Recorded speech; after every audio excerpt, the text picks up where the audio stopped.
Hey everyone, Kevin here with an update on CARES Act number 2. In case you're not familiar yet, CARES Act number 2 is supposed to be our phase 4 stimulus package. And today I want to provide you updates with what all of our elected representatives are saying about CARES Act number 2, because that's going to be our best guidance to know, should we actually expect additional stimulus? Easiest way to know is by see what people are saying. Now, we'll talk about what folks are saying in a moment, but just to catch you up to speed, remember, CARES Act 2 is going to be our 4th phase of stimulus. Phase 1 was money for testing. Phase 2 was money for paid leave and worker protections and healthcare protections. Phase 3 was the popular one. That was CARES Act number 1. CARES Act number 1 was, of course, responsible for those EIDL $1,000 grants, the Paycheck protection program, the pandemic unemployment assistance, the $600 per week, and of course the $1,200 stimulus checks plus $500 for dependents under 17 years old. Well, then came phase 3.5, which just sort of refunded or added money to the pot for CARES Act number 1. But now it's time to move on. It's time to talk about phase 4, CARES Act number 2. To get a taste of what CARES Act 2 might look like, we've already reviewed a lot of proposals in the House and in the Senate. In the Senate, for example, we have the HEROES proposal, which suggests increasing pay for essential workers and creating incentives for those workers to get back to work and stay at work, especially as companies are seeing high levels of absenteeism. We have another Senate proposal called the Getting America Back to Work Act for testing and more healthcare. We've found the Emergency Money for the People's Act over in the House, which offers $2,000 per person above 16 years old. And then we have the Automatic Boost to Communities Act, which offers $2,000 per month during the crisis and $1,000 after the crisis via either direct deposit or on a debit card. Then we even have the Rent and Mortgage Cancellation Act, which would give the government very strong powers in creating a lot of affordable housing, giving the government the first right of refusal anytime a multifamily apartment building owner wanted to go to sell.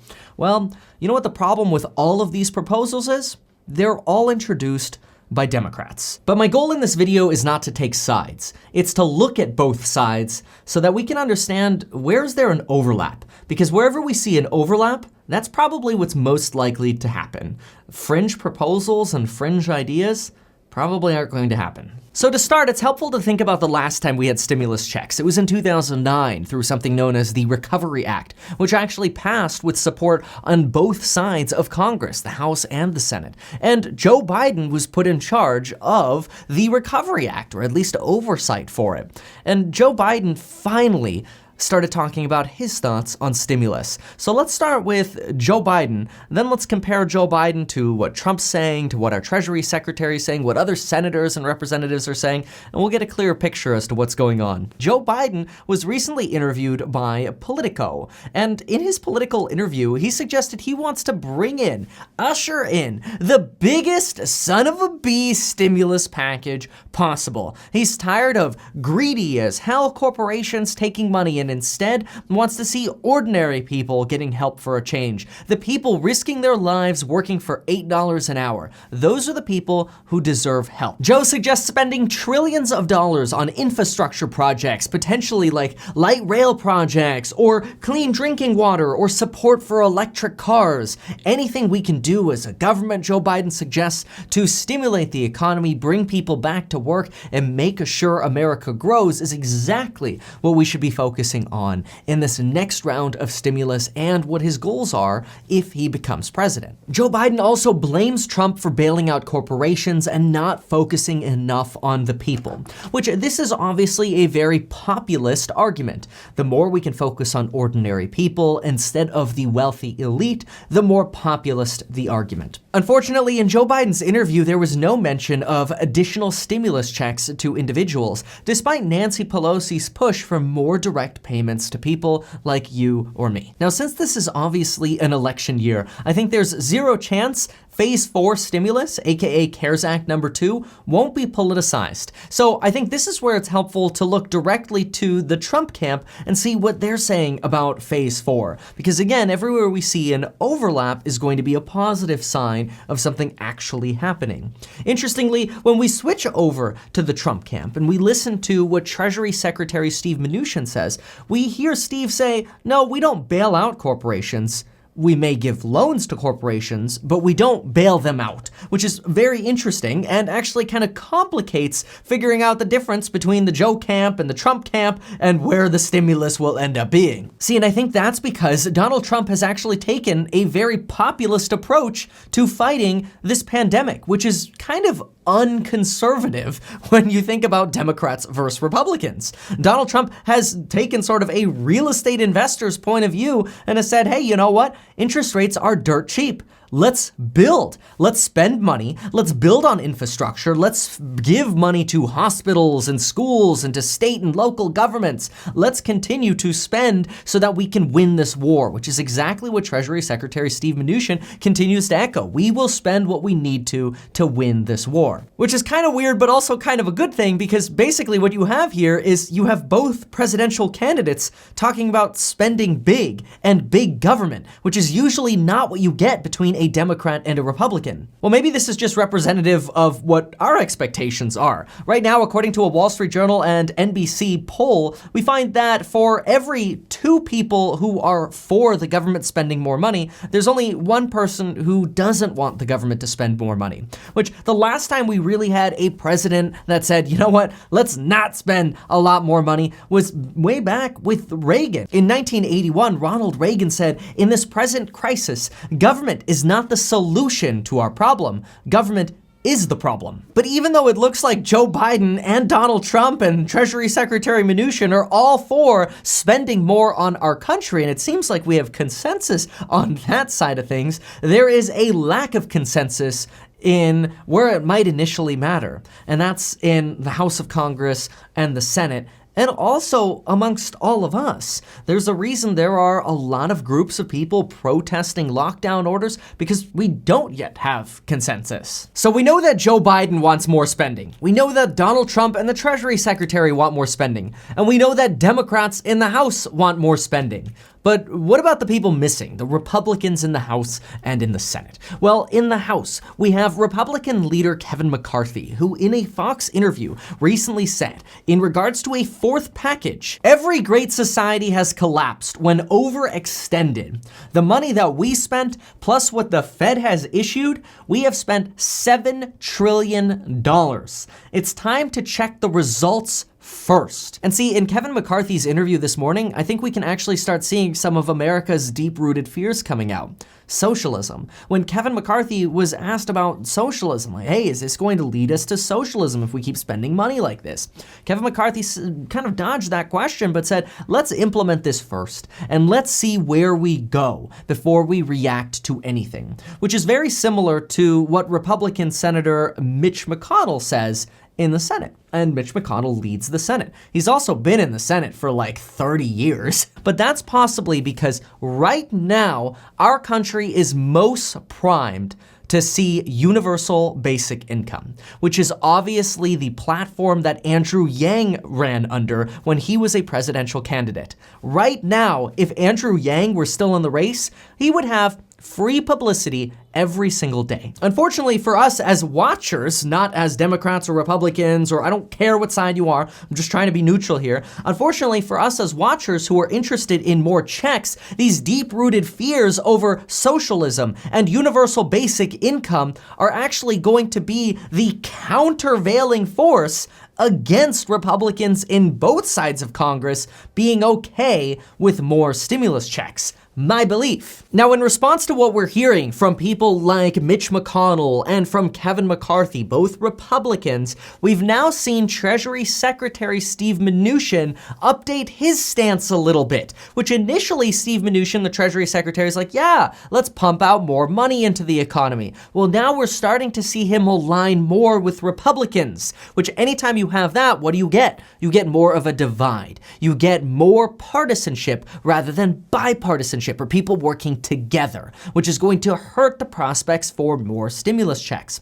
In fact, this morning, this is what Steve Mnuchin said. Steve Mnuchin sees a strong bounce back in our economy in July, August, and September after we reopen the economy in May and June. He says we have unprecedented liquidity and you will see a demand rebound. You'll see smaller loans through the Paycheck protection program to smaller businesses, and when it comes to the next stimulus bill, we will only pass it with bipartisan support. Yes, we're willing to spend more, but we will only pass it with more bipartisan support. I'm paraphrasing here, but what's important about this is he's kind of pulling back his initial thoughts on, yep, let's just keep spending, let's keep spending, let's keep spending, and now aligning more with Republicans suggesting, you know what, we're only going to pass essentially where we have an overlap, which again, so far is state and local governments, schools, hospitals. Nothing about checks. And then, of course, on the more extreme side of the spectrum, we do have Senator Mitch McConnell, who did suggest that if states needed to, there might be a path through bankruptcy for them, which usually when we hear bankruptcy, it has a very negative connotation, but bankruptcy can often be a good way to sort of restructure your debts, although sometimes people and companies get burned, so nobody likes to hear the word BK. And Mitch McConnell got a lot of flack for even suggesting this. In fact, Andrew Cuomo of New York, the governor of New York, said, you will see a collapse of this national economy if states get pushed into bankruptcy. But this is starting to show us exactly what we have. This is my distillation of what's going on. On the left side, we have Democrats and checks. On the right side, we have Republicans and wait. In the middle, and this is weird to say, but in the middle, we kind of have Trump, schools, state, local, roads, and hospital spending. We kind of have Biden in the middle, although I'd suggest with his verbiage, he's slightly closer to checks than Trump, which is weird to say, but I'm only saying this because Trump has that real estate investors coming out going, hey, money's cheap, let's spend. Anyway, then we have Mnuchin, who's starting to kind of counterbalance and is leaning more towards the, you know what, maybe we should wait. We have spent a lot of money. We're willing to spend, and that's why he leans more towards the middle, but we could also wait. And then on the far extreme side, we have Mitch McConnell, who has a whole host of nicknames for basically being very extremely on one side. And then, of course, you have an equal set of nicknames for Pelosi, who's also known as basically being on the complete polar opposite side. But anyway, something to keep in mind is that some of these proposals we've been reading, like the Boost Act. The Boost Act, by the way, was the one that said $2,000 to every person plus $1,000 after the crisis is over for a year. Yeah, the Boost Act was actually introduced by a Democrat in the House of Congress who helped introduce the legislation to impeach Trump. So you can see this is going to turn into a massive political disaster. The next few weeks in Congress are going to be very, very ugly. But there is something that is going to tilt things towards checks or towards more waiting, and that's data. And there's a big set of data coming out that I'm going to mention in a moment. But just to kind of understand right now what CARES Act 2 is going to look like, let's just go ahead and erase everything on the right and erase everything on the left. And we're kind of left with half a Biden and half a Mnuchin, Trump, schools, state, local, roads, and hospital spending. So what do I think the biggest thing is that's going to lean us towards either checks or more waiting? Which, just a heads up, more waiting probably reduces the odds of getting checks. If we lean in the direction of waiting, the necessity of checks will go away. So I think there'll be less support for more stimulus checks the more time goes on. If anything's going to happen, it's going to happen within the next few weeks, which means we might see checks as early as June. But to understand this, we're gonna have to look at a piece of data that's coming out this week. It's gonna shake this up completely. Before I mention that, I do just want to invite you to join me live every morning at 9 a.m. when the market is open. I discuss stocks, real estate investments, and I help you make financial decisions in your life so that you can get ahead and finally build wealth. If you join any of my awesome programs linked below, you could use that coupon code that's down there. You will be able to join every single day the market's open. Of course, you'll find the link for those programs right next to the link to get 2 free stocks with Webull when you deposit $100. Deposit just $100 with the stock trading platform Webull, and you'll get 2 free stocks valued up to $1,400, which is of course right next to where you could sign up for life insurance within 5 minutes on your phone. Super easy to do, and you can Apple or Android Pay for it. This is going to be what shifts the balance of power in Congress. The remdesivir trials report their results this week. The official US results. The first indications from China are not very good. The remdesivir drug is the potential cure or treatment for, well, the thing that's causing the outbreak. But I won't mention that word because every time I do, I get demonetized. Anyway, initial results of this, not very good, at least from China. Although Jim Cramer from Mad Money will tell you that the Chinese results are bogus. Wait for the US results. Well, those come out this week. If those results are bad and we do not end up with at least hope of a cure, more stimulus checks might be possible. That might be what tips the scales in favor of checks rather than waiting. However, if that remdesivir drug does well, and we think we can get a treatment at the same time as reopening the economy, that is going to be the best argument the Republicans have for waiting, which the more we wait, the less likely there will be more stimulus checks. These trials are expected to report their results by April 30th, so stay tuned. This is big. Now I want to hear from you. What do you think? Do you think that more stimulus is just a step in the direction of universal basic income and the Republicans will do anything in their power to squash that, just like Andrew Yang's campaign unfortunately got squashed? And this isn't me taking sides. I feel bad for anybody's campaign getting squashed. Or do you think the Republicans are right to say, you know what, we've got enough debt. Let's wait and see. Anyway, let me know your thoughts on all of this down below. Super curious. I love hearing what y'all have to say. Remember, you can join my Discord chat for free as well. I like to hang out in the Discord and chat with y'all. Thank you so much for watching, and until next time.